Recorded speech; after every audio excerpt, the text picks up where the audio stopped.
Today is August 17th, 2025, and this is William Michael of the Classical Liberal Arts Academy. As you can probably hear from my background, I'm out for a walk today, so today's talk will be presented in the form of a walk talk, and I just ask you to bear with the circumstances of a walk talk, which means I'm usually not providing any kind of prepared talk, and there may be distractions in the background.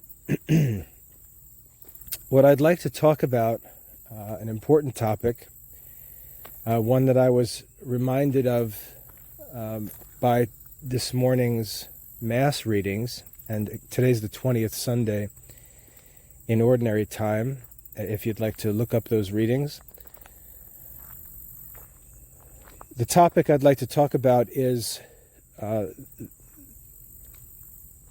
the increasing rate at which young Catholics are reportedly leaving the Catholic Church. Kids who are raised in the Catholic Church, reaching adulthood, and then deciding that they don't want to continue attending Mass or participating in the sacramental life. These numbers are reportedly increasing. And the problem with reports about these sorts of things in modern society is that they're usually not presented for the sake of sharing information. They're usually presented as part of a plan to publicly criticize the Church, publicly criticize the Pope and bishops, criticize the Second Vatican Council, and so on, and suggest that because there are some undesirable statistics in the Church, that this is a proof that the Church hierarchy is the cause. The statistics reveal nothing of the cause. They may present us with circumstances that, as I said, we don't desire. But there are many possible causes, and it's our duty to prove the cause rather than assume the cause. Recognizing the problem is an important first step. Studying to diagnose the cause of the problem is the second step, and then proving the diagnosis to be true would be the third step, and then providing a remedy would be the fourth step. What we see writers doing today, and people on YouTube and all these other Catholic media outlets looking to criticize the Church, which of course they have no authority to do, we'll see them say, step one, we recognize there's a problem in the Church. Step two, assume the cause. Step three, provide no proof for the cause. They just skip step three and jump to step four, which is propose the remedy, which is, of course, to disagree with the Pope and bishops, reject the Second Vatican Council, and so on.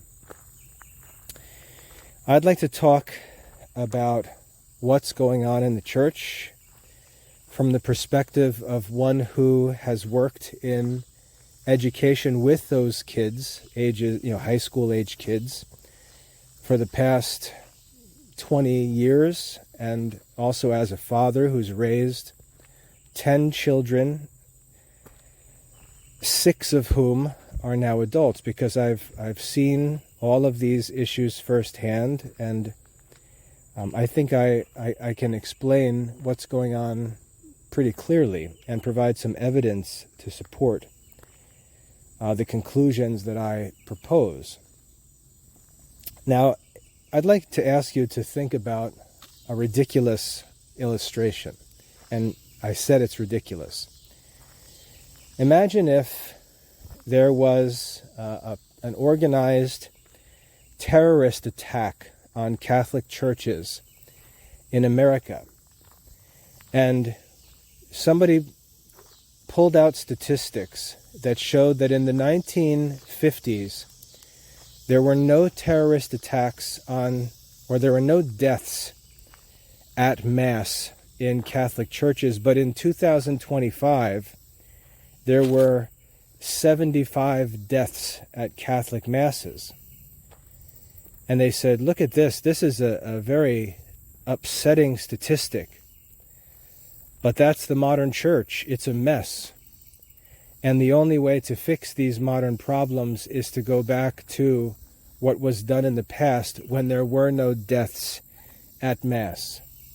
Imagine if someone were to propose something like that and completely ignore the reality that there had been organized terrorist attacks on Catholic churches in 2025. We'd all know that those suggestions were ridiculous. And yet this is the same thing that men are doing today in the church. They're looking at statistics about what's going on inside the church, ignoring everything that's going on outside the church, and then assuming the cause. Of course, the cause is assumed to be internal, and then proposing a solution that really has nothing to do with the cause of the trouble. That's the problem we have. Yes, we can demonstrate, and it's not like, I should say, there was an article written by a couple of Catholic college professors on this topic recently where they presented this data as if there are some great researchers who collected this data. This data has already been collected. They presented these statistics as if they're sounding the alarm, like they're Paul Revere. And after presenting these statistics and showing that cradle Catholics are leaving the Catholic Church, they leap to the conclusion that this is caused by internal problems, and then they propose some really lazy solutions. I mean, the solutions are ridiculous. It's like, you need to take your kids to more vibrant churches. You need more religious activities. Just like vague, useless nonsense.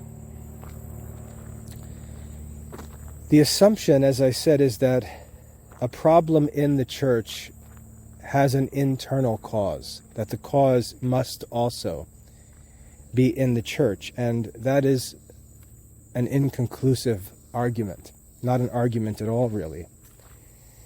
So let me present a different perspective on this whole issue, one that I think you'll actually see to be more realistic and accurate, and one that we can actually respond to with some intelligence and responsibility, some maturity. The Second Vatican Council was called by the Pope in the early 1960s. And the council was prophetic in a number of ways. Most importantly, because the problems that were discerned by the Pope and many of the bishops, the problems were just beginning to hatch.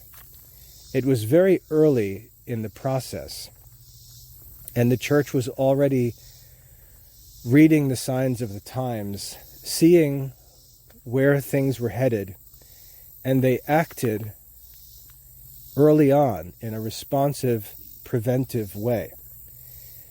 Now, for those living at the time, they might not have thought they were acting early. They may have been hurrying because they felt that they were acting too late.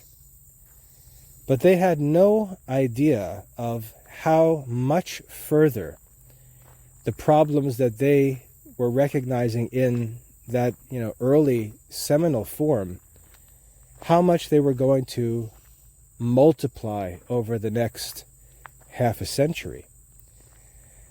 Think about it. The concerns of the Second Vatican Council were the changes in the world that followed the Great World Wars. And war was still going on at the time of the council, obviously greatly diminished, but still the world was in an unsettled state. And it was like all of the restraints of medieval life, medieval culture had been busted off, and society was set free like a wild animal. There were all kinds of problems. Family values were upside down. Sexual behavior was upside down. All kinds of political crises, all kinds of social protests and turmoil. Chaos really all over the place. And the church responded and said, what we're doing, basically maintaining an established religion, needs to be changed. We need to go back and re-evangelize this world, because everything has been turned back upside down. It's funny to think that in the first century, when St. Paul was spreading the gospel and planting churches all through the Roman Empire, he was accused of turning the world upside down. And at this time in the mid 1900s, it was as if everything was being turned back on its head. And the church responded with the Second Vatican Council and proposed reforms that it believed would help to address the needs of 20th century society, not to continue doing what served the needs of 16th century or 17th century or 18th century society. So when we talk about tradition, we talk about keeping tradition. And Pope Francis's document Traditionis Custodes addresses that exact topic when he makes sure everyone understands who it is that's responsible for the keeping or for the care of the tradition, and that is the Pope and bishops in union with him. They are the keepers of the tradition. They are the interpreters of the tradition. They are the keepers of tradition, not laymen, not college professors, not anyone with a YouTube account, and so on. So the Church reacted at the Second Vatican Council, proposed reforms that we all know were pretty radical. And remember, the word radical just means getting to the root of the issues. And we see all the documents that came out of the Second Vatican Council which addressed the active participation of the laity in the worship of God, the study of sacred scripture, the return to the sources, and so on. It was sort of a reset of Catholic Christianity, sending Catholics back to apostolic times to rebuild the Catholic faith by returning to the sources, getting back to the basics, and working together to establish a living, vibrant, growing, developing, spreading, modern Catholic Church. When we look back to the time of the Second Vatican Council, contrary to what's suggested, and this is the same lie that Protestants tell. When Protestants talk about the Catholic Church, they say that somewhere in the past, the Catholics took a left turn and abandoned apostolic tradition and invented their own religion. And obviously millions of people accept that as if that's reasonable. But the question is, if we look back at the historical record, where do you show us that takeover took place? Where is this disruption? Where is this abandonment of apostolic Christianity? Where in history does that take place? And the answer, of course, for those who study is there's no such disruption anywhere. This is why we get this popular saying that to go deep in the study of history is to no longer remain Protestant. There is no break in church history. The only time there's a break in church history is when some schismatic group separates from the Bishop of Rome and bishops in union with him, as we saw in the Great Schism, as we saw in the Protestant Schism. Those are the only breaks in the church. It's when someone breaks away from the church. But there's no apostasy or separation from apostolic Christianity in history. It's just a lie. And when modern critics of the Pope and bishops, who belong to this trad Catholic crowd, when they criticize the present and living magisterium, they make this false accusation that at some point there was a radical abandonment of the religion that had existed from the time of the apostles and the establishment of some new religion that no one ever knew of before it was imposed or installed upon the Catholic people. And this suggestion gets everyone all excited, just as that suggestion gets all the Protestants excited, because they imagine themselves to be the remnant of true Christianity or the saviors of the church, which is just it's all ridiculous craziness. They never present these arguments in a context where they can be realistically examined and challenged, and where they usually, or if they ever do, they're usually humiliated because it's ridiculous. But when we go back and I ask the question, so where is this great disruption? Where is this great takeover?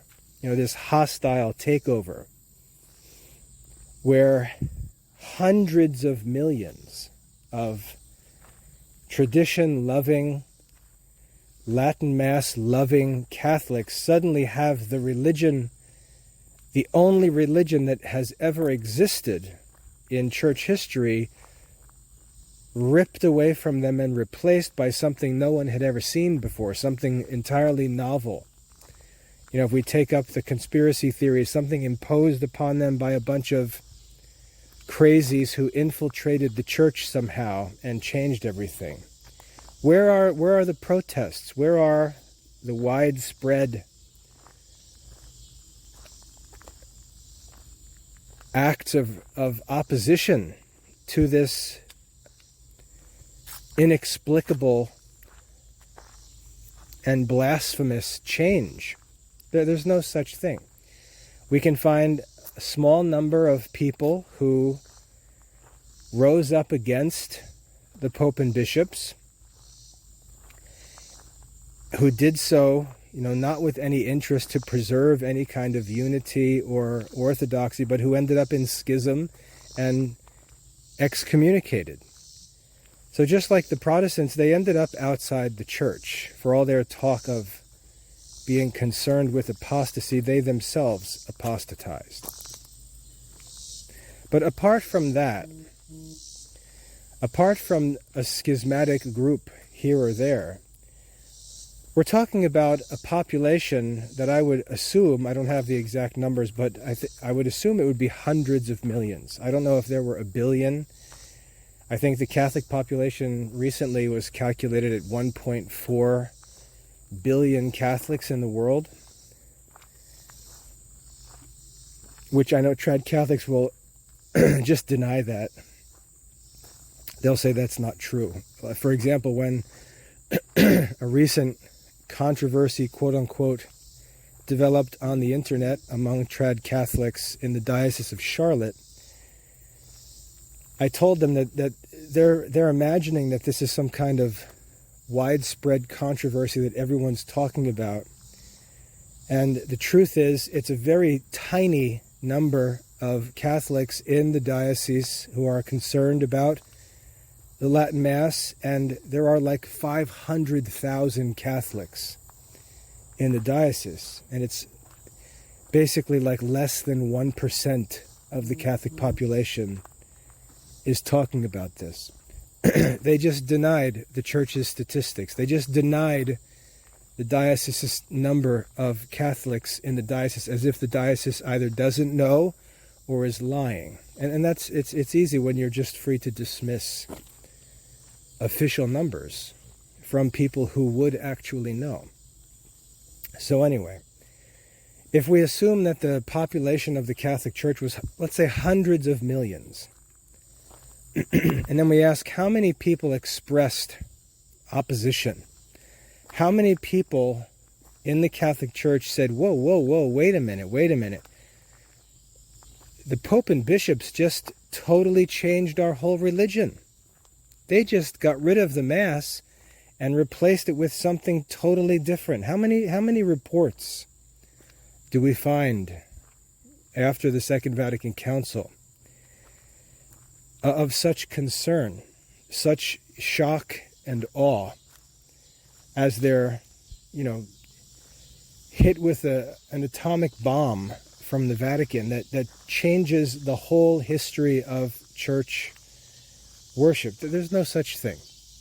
There's no such response, because almost all of the Catholic population always follows the Pope and bishops. That's what the Catholic Church is. We believe in the Catholic Church. We trust in the authority of the Catholic Church. We trust that Christ is in fact the head of the Church, and that the magisterium of the Church is always under his direction, under his control, and will never lead us into error. There was no rebellion against the Second Vatican Council. In fact, if there was to be a problem that we might point to, and the Church herself has recognized this problem, it's that in some places locally where the reforms of the Second Vatican Council were received and implemented, they were implemented with too loose of an interpretation, and that led to some abuses of the reforms, which over the past 50 years have been identified and corrected. So once you get off the internet, it's pretty easy to see that there's no great division among Catholics about these things. There's 1.4 billion Catholics. Almost all of them celebrate all over the world the ordinary form of the Mass that was established at the Second Vatican Council. There's no controversy. And where there is, it's usually people who are misguided or have some bad information or some short-sighted and pretty arrogant assumptions about their preferences being requirements, and they often end up in trouble. We've seen a number get into trouble on the goofy internet in recent years. So the fundamental problem that I'm concerned with is this attempt to assume that because there is a problem within the Church, that the cause of that problem must necessarily be in the Church itself. And this is never proven by anyone. It's just assumed. And I push back on that and say, humbug. There's no proof that the cause of this separation of young adults from the Church is actually in the Church, that it's actually because the priests or the bishops or the Pope are doing things wrong. I don't believe that we need a couple of college professors who have no actual office in the Church to tell us how to fix the church. I think the Pope and bishops are the ones who will fix the church and who have fixed the church and continue to fix the church. I would argue more reasonably, as I'll explain, that the problems that the church is facing are caused by influences that exist outside the church.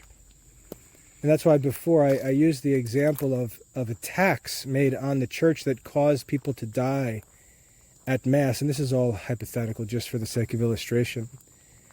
But if there were attacks on the Catholic Church which led to deaths at Mass, and someone tried to argue that because there are more deaths at Mass today than there were in 1950, that the Second Vatican Council was the cause of deaths at Mass. Anyone who has taken a 6th grade level logic course would know that's a fallacy. Just because something follows an event, that doesn't make that first event to be the cause of the second event. That's baby logic. Too difficult for some modern Catholics, but logic is not taught in schools, unfortunately, because we're raising engineers and doctors, whom I never meet, by the way, when working with lawyers or engineers and doctors. But we don't have kids learning logic, and so we can't assume that baby logic is known. The reality is that the problems that were seen and recognized by the Pope and bishops at the time of the Second Vatican Council have multiplied exponentially outside of the Church. The trouble inside the Church is being caused by life outside the Church. And to say that the Church is failing because at a certain point in time, some college professors or some random Catholics on the internet decide to take a snapshot and use that as the final story is just an artificial internet problem. It's irrational. It's not true. These people would be the kind of people who would go back into the time of the world wars and check the attendance records and complain that attendance was down while the Germans were bombing Catholic cities, and say that back in the old days people went to Mass every Sunday, but here in the 1940s people are unfaithful, probably because the priests are not godly priests. And just ignore the war going on outside the churches. The problems that were identified by the Second Vatican Council have multiplied exponentially. The Church makes no excuses. The Church accepts the challenge. The Church proposes changes. The Church has implemented changes in a prophetic way, because they started these reforms when they were barely beginning to sprout. And now they're in full flower. And the Church is positioned to handle these problems. Thanks be to God. But what are these problems?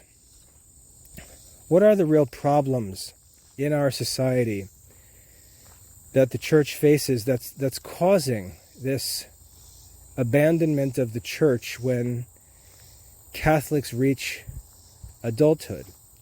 They're pretty obvious. We all know them, because we all complain about them every day. The world that we're living in is very different from the world that Catholics were living in 1570, when the Council of Trent established the Tridentine Latin Mass. The world we live in is very different. First of all, We live in a democratic society in America, and democracy, if it's not, if it can't assume a Christian majority, or I shouldn't even say Christian, if it can't assume that the majority of voting citizens will be virtuous people, then it's evil. And our democracy has become, or is in the process of becoming, a real evil, because the majority is getting worse and worse. And so the voting body is getting worse and worse, and the results of the voting is getting worse and worse. And so we've got a real problem in America with democracy, where the voting population is not evangelized, are not believing, are not under the influence of God's grace, but are running out of control like wild animals. And the democratic government is getting worse and worse. Corruption in democratic government leads politicians to make deals with the population and say, if you vote for me, I will make your marijuana legal. If you vote for me, I will make your desire to marry your gay partner legal. If you vote for me, I will make public nudity and drug use legal. If you vote for me, I will make abortion legal. If you vote for me, I will, and it goes on. It goes on, this bribery of the immoral by immoral politicians in a democratic society. And this is what we see politicians doing more and more. If you watch the Democrat Party, they're constantly seeking another subgroup of sinners to recruit as their voters, making promises to them that in exchange for their votes, they will do what they can to benefit that group. And this is a real source of evil, because instead of telling people, you need to live rightly, you need to obey the laws, you need to practice virtue, you need to respect your parents, you need to love your wife, you need to respect and obey your husband, you need to care for your children, you need to educate your children. Instead of that message coming down from the government, instead of righteous laws being made and enforced by the government, we have the opposite message being given to the population. They're being told they don't need to obey anything. They're being told that we can change any laws you want. If we get enough of our party members into Congress, we can change that law and allow you to have your abortions again. We can make your drugs legal. We can let you do your drugs right out on the street, and we'll even supply you with fresh needles so that you can drug yourself to death if you'll vote for us. And so when members of a population no longer have the government pushing them towards virtue, but actually inviting them into vice, paving the way for them to pursue vice, equipping them to pursue vice, that natural restraint that's supposed to be present is taken away. And we end up with a situation that past generations, medieval or even modern European countries could never imagine. And our children growing up, no matter how well they're catechized, no matter how frequently they're brought to participate in the sacraments, no matter how they participate at Mass and so on, outside of their parents, outside of the church ministers that they may be in contact with, the message that they're receiving is the opposite of the message of their parents and church leaders. They're being told that their Catholic parents are just crazy fanatics, medievalists. Their priests are child-abusing hypocrites. And they're being told by presidents, governors, mayors, congressmen, and so on, that they don't have to listen to nobody. They don't have to get married if they don't want. They don't have to go to church if they don't want to. We have freedom of religion in America. No Americans need to listen to their parents and practice their parents' religion. You're free to do whatever you want. Once you turn 18, you are legally free and can practice your life the way you want to. That's the message that our kids are receiving from the entire society around them. And that's not a message that kids were receiving in 16th century Italy or 16th century Spain. Maybe in parts of 16th century Germany, that was the message. But not in most Catholic places. In most Catholic places, Catholic monarchies enforced Christian laws and morals. So not only did you have mom and dad telling you what to do, not only did you have the priest and your bishop and the pope telling you what to do, but you had the local and national government also enforcing those laws.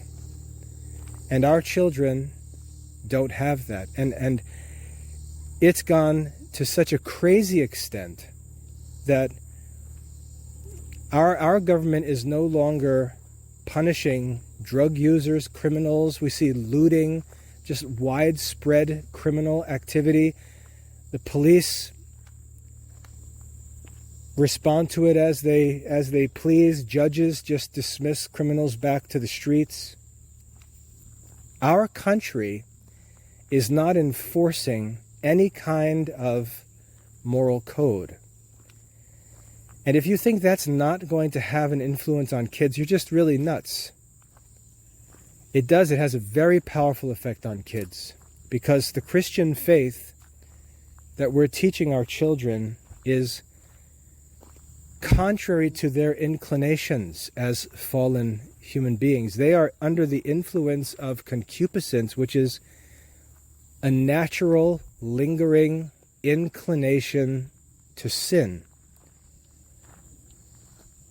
And that inclination, which is already in them, is being fanned like a flame by our secular society. And there's nothing we can do about that.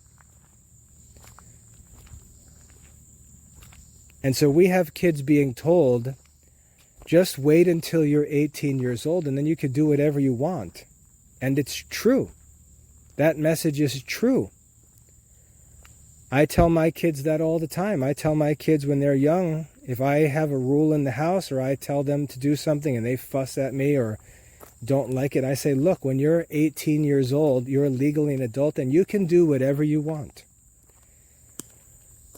You can make all your own rules. You can do everything your own way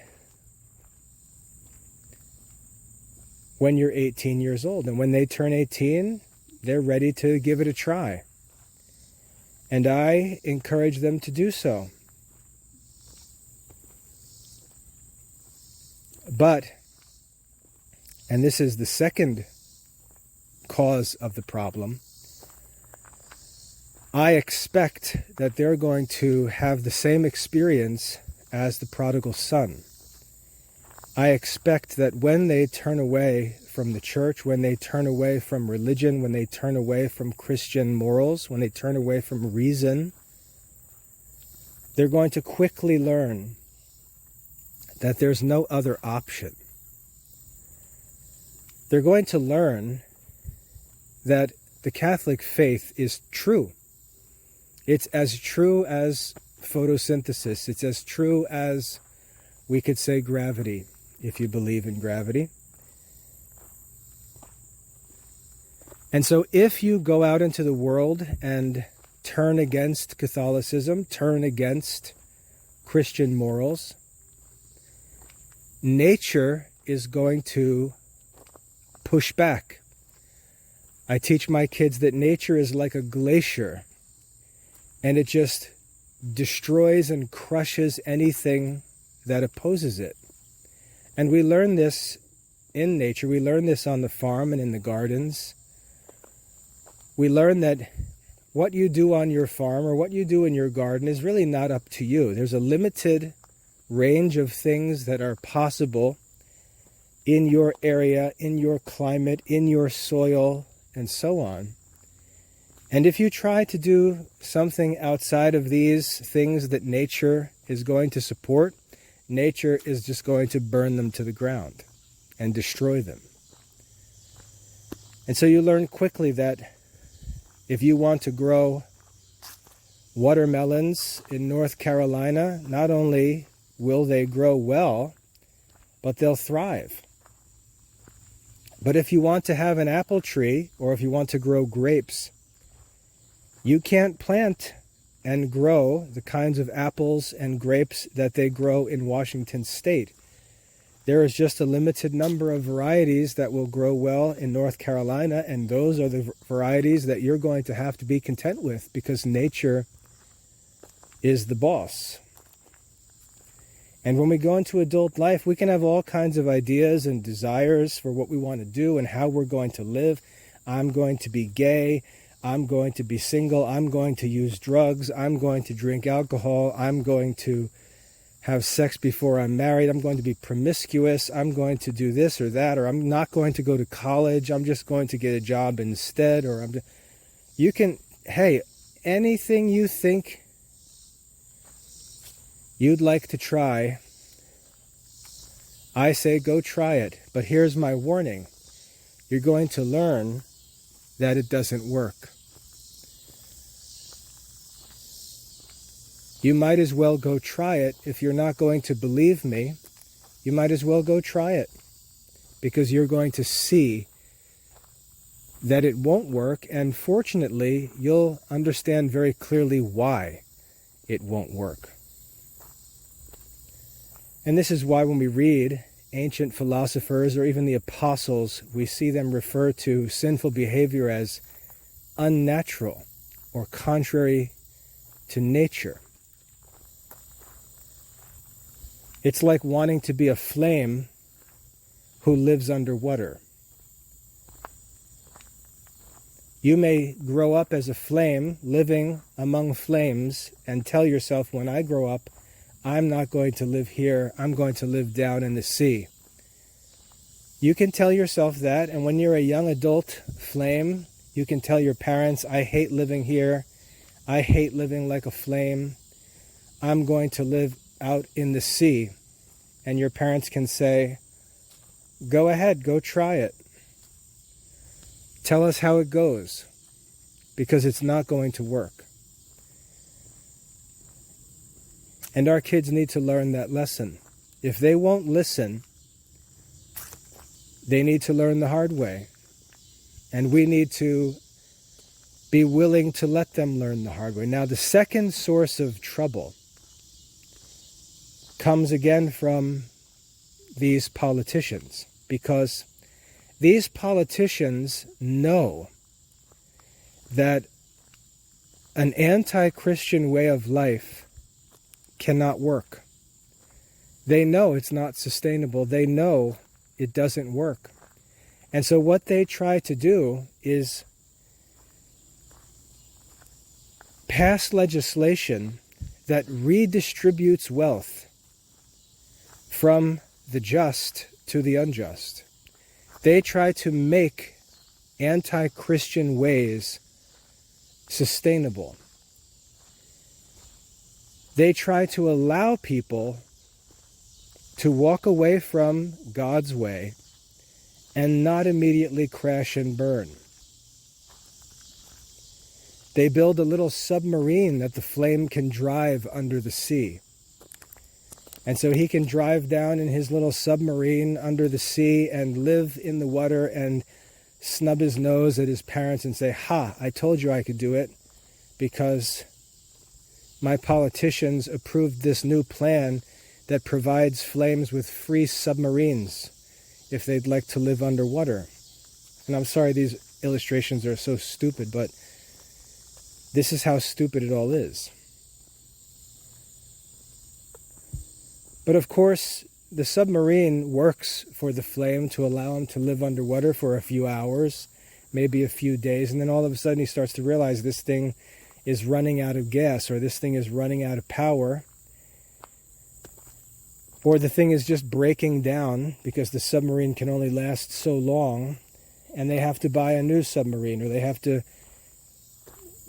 work to get another politician elected to get more submarines for the flames, and eventually it just runs out of possibility. And the flame has to eventually realize that he can't live under the water, and he needs to go back to Flameville, where he came from. But you see how politics, especially democratic politics, can create all kinds of artificial programs and systems where wealth is forcibly taken from those who don't support this lifestyle and given to those who do, to cause them to believe that it can actually work. And that's why politics is so hot. No pun intended. The reason why politics is so central to this rebellion is because the only way that the rebels can live is if they are artificially supported with other people's resources. The just have to pay for the way of the unjust, and that can only be done by means of taxation, unjust taxation, which is really just a form of robbery. But democracy allows that, allows for the most ridiculous tax programs, because all they need are votes. And all the votes need are enough crazy, foolish people to put crazy politicians into office who are willing to vote for these ridiculous programs. We can look at modern society and see whole communities, ghetto welfare communities, where the people living there just do whatever they want. They don't work, they don't marry, they have kids random, they have abortions on demand, they use drugs all over the place, don't do any maintenance, there's no infrastructure attended to in these places, and they're perfectly content to live in their own filth. Perfectly content, because what they want are their sins, and this community, this artificial tax-funded community, allows them to have their sins, and they'll accept any conditions. And so when morally upright people look at this, they say, how can you possibly live in a place where your children just run loose in the streets all night long, and none of these buildings have been maintained in 50 years, and you inherited a beautiful neighborhood and you've turned it into something that looks like Haiti or Jamaica? And what we find is that it's the same culture. The culture has been given a place where its voters are allowed to do what they please, so long as they vote for the guy who moves out to D.C. And so we see all these Democrat politicians living in Washington, D.C., or in the area around Washington, millionaires, raking in millions of dollars, living in total luxury, while their districts they represent just break down into third world ghettos. Public nakedness, filth all over the streets, trash, crime, prostitute. I mean, just you name the most disgusting, degrading behaviors, and not only are they allowed, they're visible right on the main streets. So the second problem, as I said, is that not only is this democratic culture telling the kids they can do whatever they want, but these politicians are working to create artificial programs to actually reinforce these deceptions and make them appear to be possible. It's as if, imagine the story of the prodigal son. Imagine the prodigal son goes out, blows all of his father's wealth on, his immoral living, finds himself in the gutter, at the end of his rope. He starts to think to himself, man, my father was right. This life doesn't work. I satisfied these short-term desires and they took everything from me, and now my long-term conditions are horrible. The only thing that I can do is repent and go back to my father. That's the thinking of the prodigal when he reaches rock bottom. But imagine at that moment, a politician shows up and says, hey, what's the matter, buddy? And the prodigal son tells him his miserable story. And the politician says, don't worry about it. We've got this new program. We've got this new welfare program. It's for, drug-using, immoral, anti-Christian people.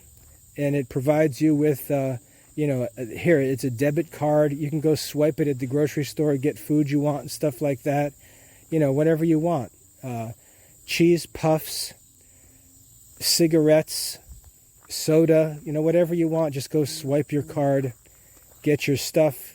Things ain't so bad, buddy. All I need you to do here is fill out this voter registration card, and next week come down to the library and vote for me. And all the other guys with Democrat next to their name. We'll take care of you. The prodigal son would sign that thing. And he'd have another couple of years to live in his rebellion. And I would argue that is what we're seeing in our society. It's like the story of the prodigal son being extended by government programs. And so here's what, the effect that this has on the church. First of all, the kids in the church, everywhere around them, they're being told that the church is old-fashioned, the church is obsolete, the church is outdated, the church is hypocritical, your parents are just crazy people. You don't need to listen to anything they say. When you're 18 years old, this is America. You can do anything you want. You just have to wait until you're 18, and then you never need to visit church again. And any kid who is not thrilled about going to church every Sunday, or who doesn't skip and, click his heels when it's time to go to confession, he knows that when he turns 18, he doesn't have to do that anymore. And off they go. They're told they don't need, this is America. There's freedom of religion. You don't need to do that. And the parents say, I'm telling you, son, you better not mess around, because you're going to learn that what Psalm 1 says is true, that the way of the righteous is blessed. Everything that the righteous does prospers. He's like a tree planted beside rivers of living water. But the wicked is like chaff that the wind drives away. Don't follow the chaff. Don't fall for the deceptions. Don't give in to temptation. And the kid says, temptation, smemptation. I don't care about anything you say. This is America. I can do what I want. And all the government programs are there waiting for this new voter to arrive on the scene. He can go to college. He doesn't need $1. He can go to college. He can move out of his home without a job. He can get quote-unquote financial aid, which means loans from the government that will provide for him to live for 4 years on campus. He can charge all of his food, all of his books, computer costs, anything he needs for school, can charge it to his financial aid. And he can spend 4 years, age 18 through 22, the first 4 voting years of his life, he can spend living on government money. Totally artificial life, doing whatever he wants.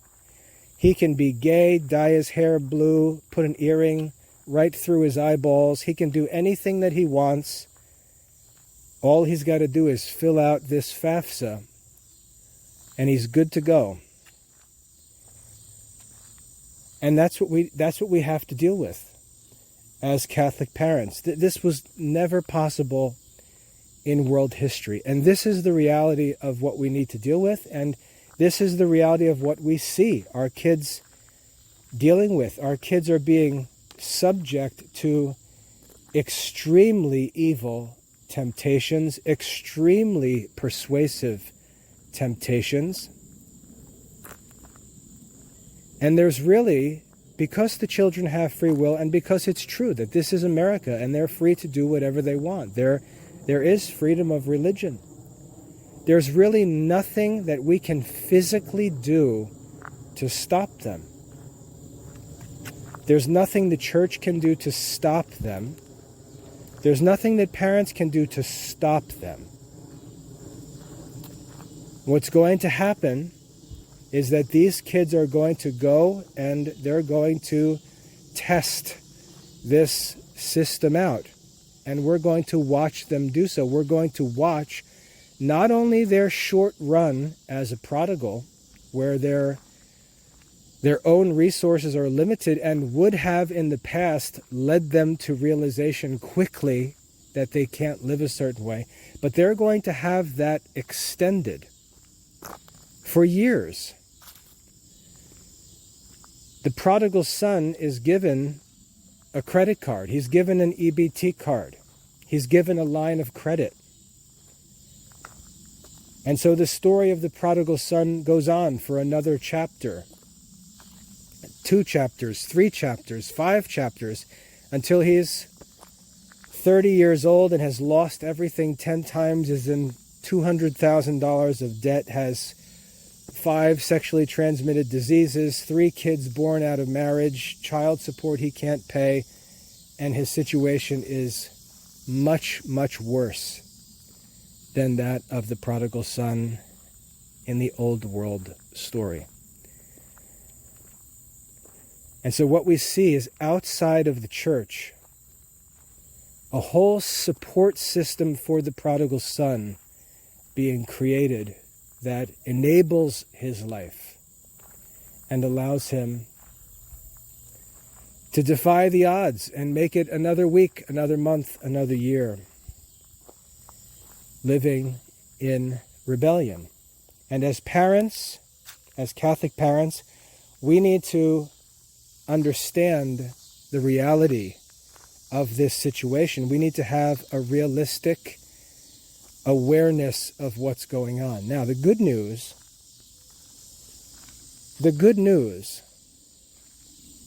is that the gates of hell will never prevail against Christ and his church.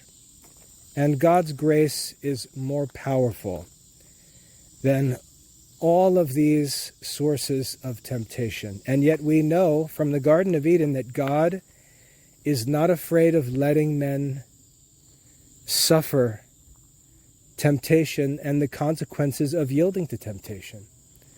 God is not afraid of letting us make free choices and suffering the consequences. He sits there in omnipotent power as that little 2-year-old sticks the car key into the electric socket and gets zapped. God is present.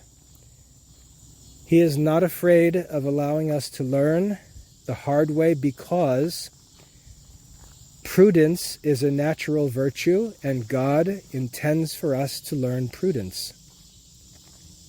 God does not override imprudence. He forces us, he allows us to learn by our mistakes.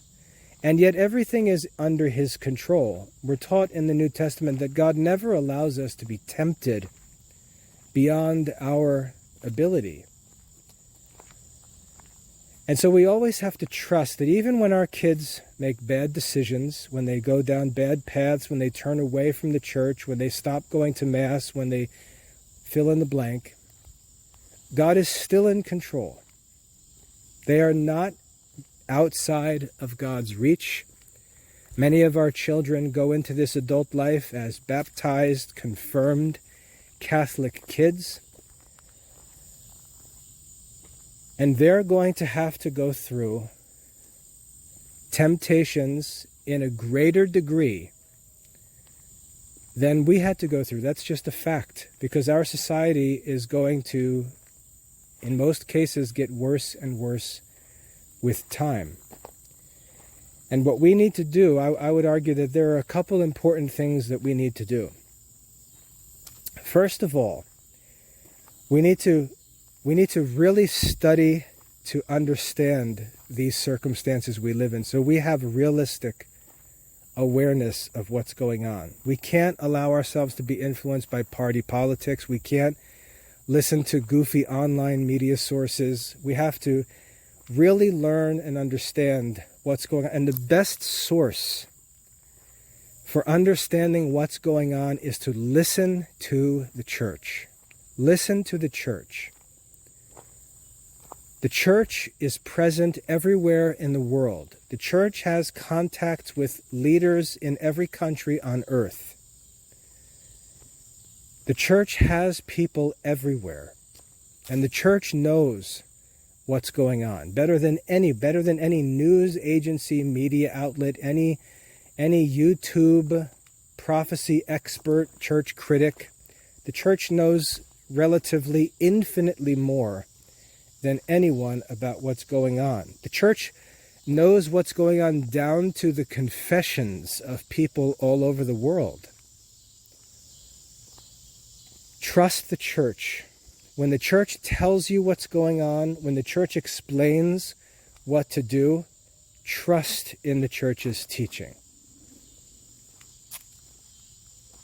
Do not lean upon your own understanding. Don't listen to other sources that contradict the church.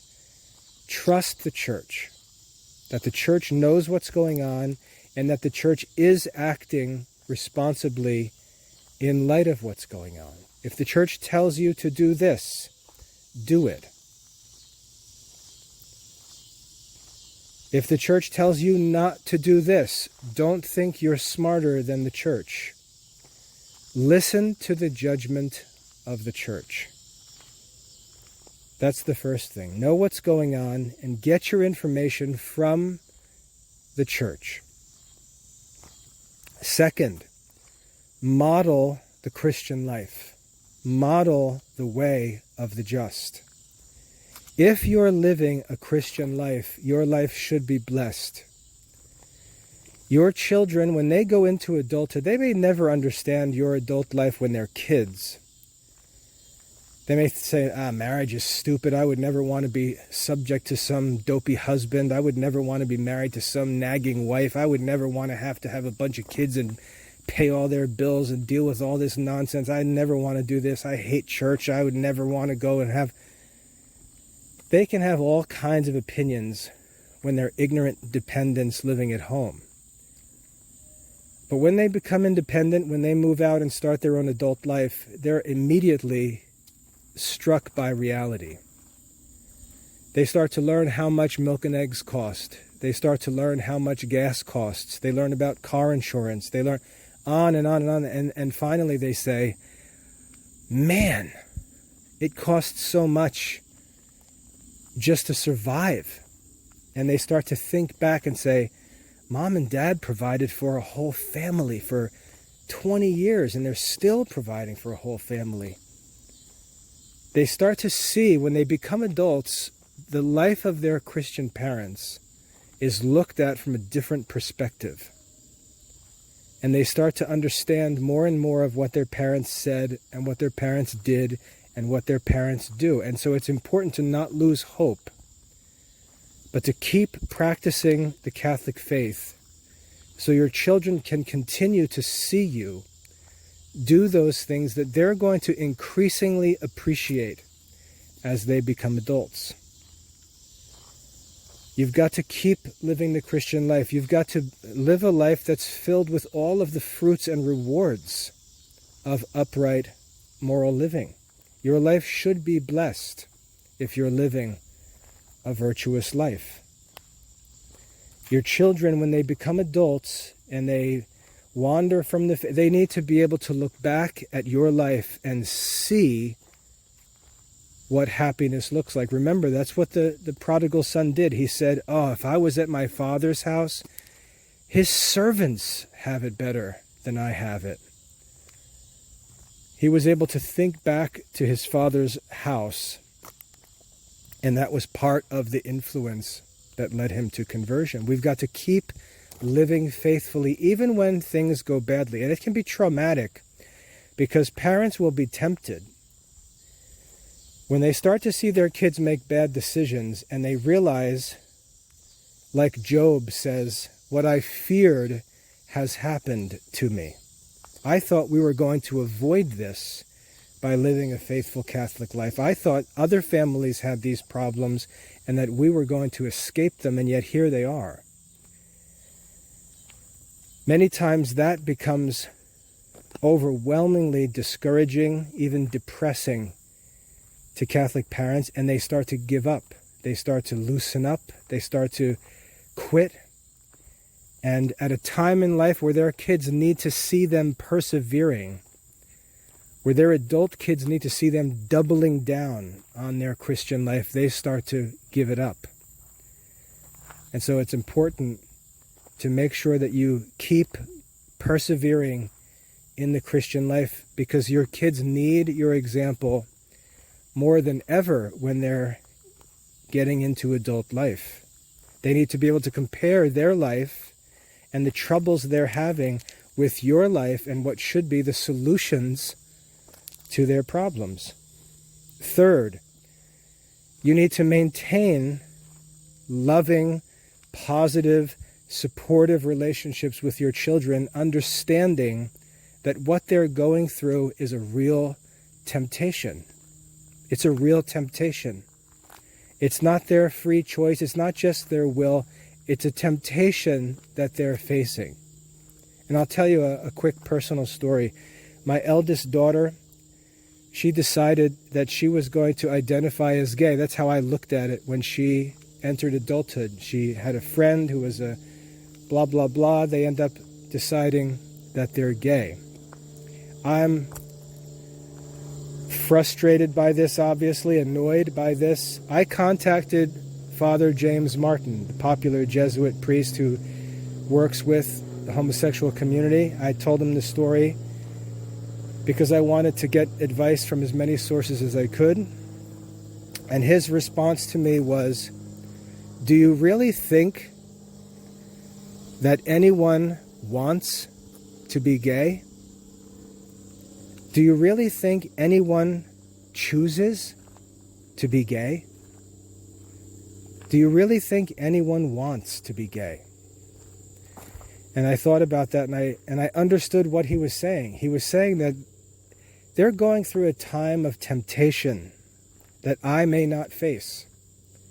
And I need to look at it and understand it as a temptation, as a trial, as something they need to struggle with. Even if it was true that they have some sort of homosexual inclination, which I have no idea. So I'm not going to assume that. But his advice to me was just continue to love your daughter, continue to maintain good relationships, be positive, pray, and do good. The third thing is we have to maintain good relations with our kids. Because I can tell you that that story with my daughter turned out well. And the advice that I received from the church, which I admit I struggled with and was kind of annoyed by, turned out to be the right advice and true counsel. And thank God I had the grace to know to listen to the church and not to myself. But the third thing is you need to deal with your children when they go through these times with a hopeful spirit, expecting a good outcome, looking forward to the prodigal son's return, and maintain a relationship with them that shows that you're hopeful. They need you to do that. They need you to help them through the temptation. Even when it gets dark and ugly and bad, you just need to continue manifesting the virtue of hope by continuing to maintain a loving, positive relationship with them. That doesn't mean that you start saying nonsense like, "Oh, that's great. I'm so excited to meet your new..." No, it's not stupid. You love your child. Not their sin or their situation, but your child. Maintain a loving, intimate, positive, hopeful relationship with your children when they go through whatever their troubles may be. Fourth, you need to reset your family timeline. You need to recalibrate your expectations, because this idea that you're going to work your tail off to raise your kids until they're 18 and then you're going to be free, that's a fantasy. You're going to be, you should expect, you should plan to continue to teach and parent and help and support your children into their late 20s. Because as I said, the prodigal son's experience, the hard lessons that the prodigal son had to learn, they're being extended by artificial government program. You're going to have to expect, you're going to have an 18, 19, 20-year-old who wastes 3 years and has to recover and get his life back in order when he comes to his senses. You may need to have kids come back home and reorganize their lives. You may have to lend money at times to get kids out of trouble, to help them out of a rough situation. You're going to have to continue to parent and teach and help your children for years and years after they become legal adults. You need to prepare for that. And lastly, I could list 100 different things, but I think those 3 are pretty good. Maybe 4, I forget how many I said. But lastly, you just need to make this the focus of your own Christian life. You need to pray and sacrifice and offer everything that you can for your children.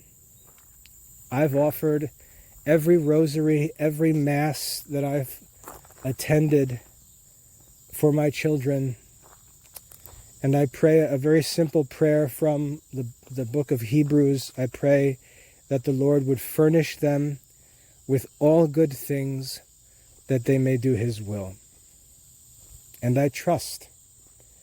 And I continue to maintain good relationships with them, and I continue to pray for them. I offer them every support and help I can. And like I said, the stories have turned out good because the kids have gone through these trials.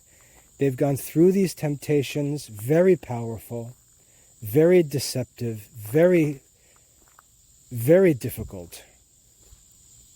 And as they've experienced the consequences, they've looked back to home, they've looked to other people's lives, they've remembered and thought about things they learned in the past. And as the negative experiences and the negative consequences just continue to increase, the benefit that our children have, the advantage that our children have that others unfortunately don't have, is they know that they can go home. They have a safety net. And that's another reason why it's hard for them, because they have this sense of invincibility, because they know we love them. But they know what to do when they reach the gutter. They know that all they have to do is make a phone call and they can change their life. And it really is that simple, and they learn that. Like I said, we've been through difficult times, sought the church's counsel, did what we were told, and we've seen the end of the stories turn out well. So, is it true that children are leaving the church? Yes. Does that prove that the church is doing something wrong? No. Does that prove that the problem is internal? No. The problem is external. And it's real. The church doesn't need to change what it's doing. I can testify that what the church is doing is actually the remedy to this problem. The church is so loving, so generous, so patient, to the extent that it's accused of being irresponsibly kind and generous and forgiving. But that's really what's needed in this situation.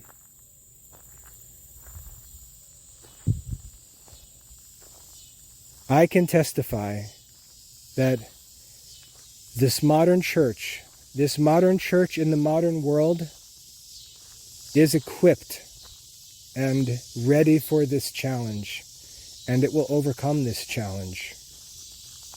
And if you think about the message that's constantly preached by the modern church, what is that message? In the modern church, the message that is emphasized constantly, ad nauseum at times, is know this, that God loves you.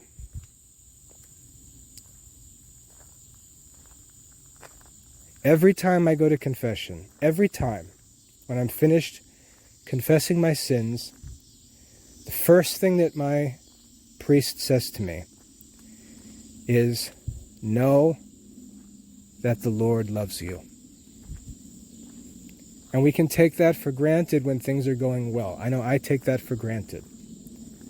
But when someone reaches rock bottom, knowing that the Lord loves you, that Jesus Christ came into the world to save sinners, and you're just one of those sinners, and that God's grace is greater than all your sin, and knowing that the church is so wimpy, weak, wishy-washy, effeminate, blah, blah, blah, all the stuff it's criticized for, knowing that the church will receive you with the same generosity that the Father in the gospel received the prodigal son, that's what allows these young adults to come home. And if you get in the way of that,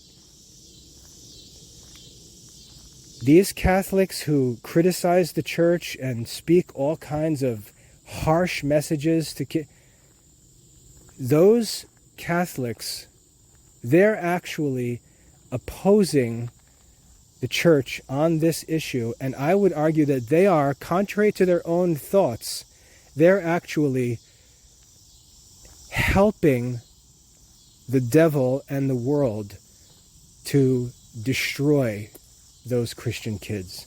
Telling those kids that the modern church is all screwed up and evil and effeminate and stupid and doesn't preach the true message, and the real message is that you actually have no chance and you're going to burn in hell unless you live like Dominic Savio.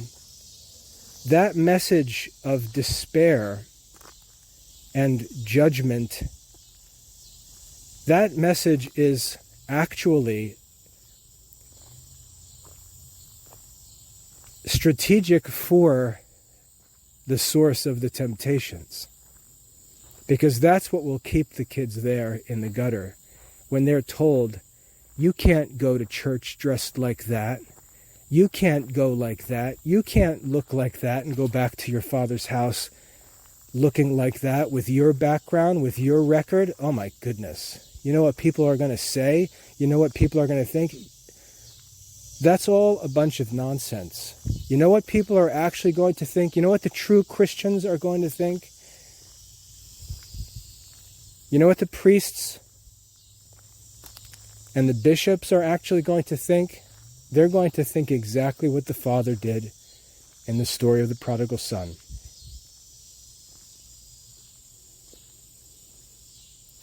So that's my argument for why children are leaving the church as young adults. I suggest that the cause is not inside the church, but outside the church. And I argue that the remedy is the modern church and not some goofy return to medieval Catholicism or some lazy suggestions that we just do more religious stuff.